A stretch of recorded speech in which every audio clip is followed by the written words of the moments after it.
One of the earliest civilization. Let's see. बहुत open air इन्होंने बनाया है, सिंपल सा, बट स्टिल वेट है.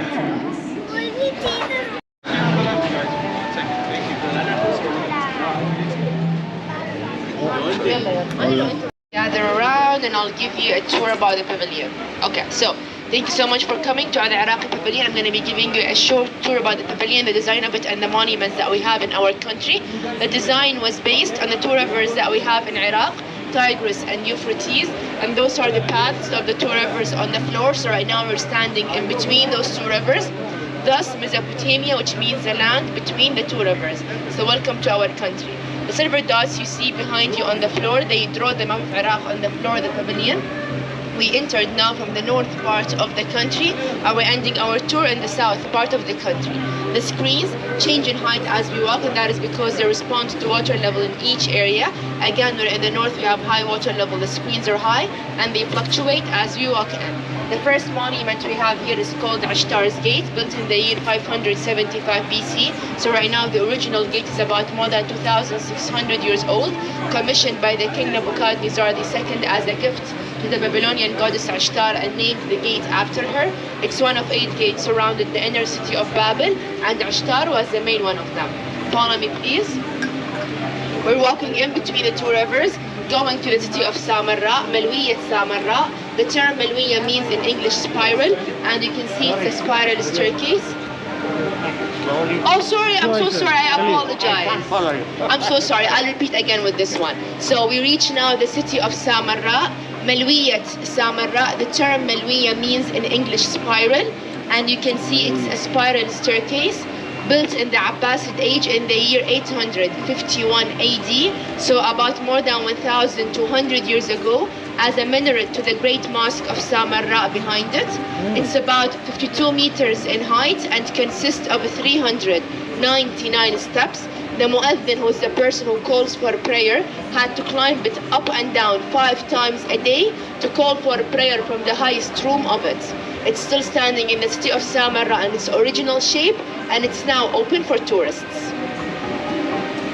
If you notice how the screens dropped here, and that's because we're in an area now with less water level than what we had in the north, as we reached now the marshes in the south part of Iraq near Basra and Nasiriyah cities. The marshes are basically bodies of water extending across an area of 35 to 40,000 kilometers, naturally existing on site. People there still use boats for their transportation, and they rely on fishing as their main source of income. In 2016, the UNESCO acknowledged it as part of the World Heritage List, so right now it's a site globally protected by the UNESCO, and they use for fishing in that area and in the rest parts of Iraq a fishing net called Silliya, which is the one you see on top of you right now. The design was inspired from that fishing net. The colors that range from red to orange to yellow at the back, they are as per a study, and they represent the photovoltaic potential of Iraq to produce solar energy. We have a very high potential, so we hope we use this opportunity in the future. Before ending our tour, I want to talk about an event that happened last March of this year in Iraq. Pope Francis' visit to Iraq was a historical visit, as it was the first time any Pope visits our country. He delivered the message of love and peace to Iraq and the surrounding region. We wanted to showcase this event and tell our visitors how proud were we as a country to have him come to us. And now we can end our tour at our beloved capital, Baghdad, north of the city in Al-Rasafa region.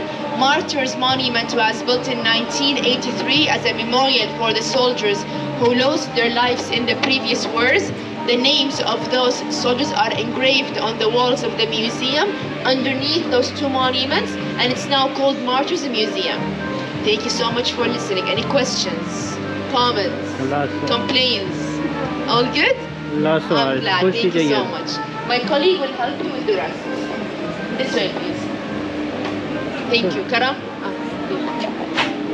Karam, You're most welcome. I'm so sorry for the beginning. Hello guys, so from here we have the art gallery this way and the theater and the exit that way, please.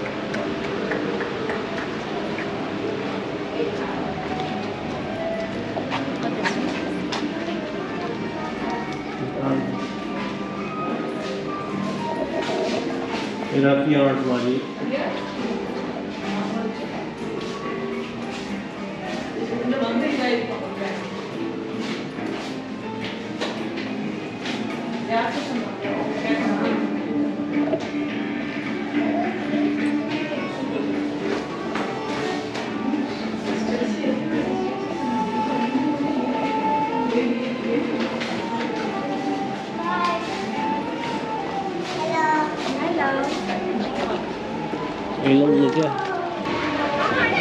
They skip the controversial area or good presentation about their city, country, and at least they have. 100 BC, Mesopotamia was dotted with a constellation of competing city-states. At one point, they were unified under the Akkadian Empire and then broke apart, forming the empires of Assyria and Babylon. Despite near constant warfare, innovation and development thrived in ancient Mesopotamia. They built on a monumental scale, from palaces to ziggurats. Mammoth temples served as ritual locations to commune with the gods. They also developed advanced mathematics, including a base 60 system that created a 60-second minute, a 60-minute hour, and a 360-degree circular angle. The Babylonians used their sophisticated system of mathematics to map and study the sky. They divided one Earth year into 12 periods. Each was named after the most prominent constellations in the heavens, a tradition later adopted by the Greeks to create the zodiac. They also divided the week into 7 days, naming each after their 7 gods, embodied by the 7 observable planets in the sky. But perhaps the most impactful innovation to come out of Mesopotamia is literacy.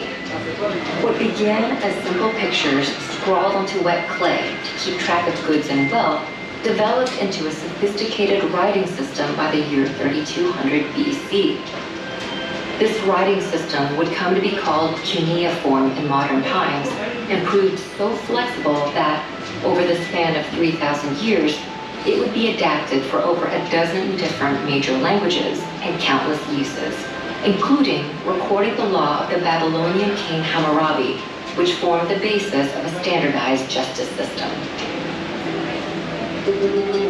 But Mesopotamia's success became its undoing. Babylon in particular proved too rich a state to resist outside envy. In 539 BC, the Persian king Cyrus conquered Babylon and sealed his control over the entirety of Mesopotamia. For centuries, this area became a territory of foreign empires.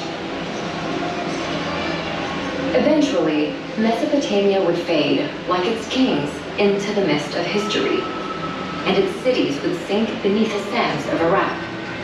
But its ideas would prevail in literacy, law, math, astronomy, and the gift of civilization itself.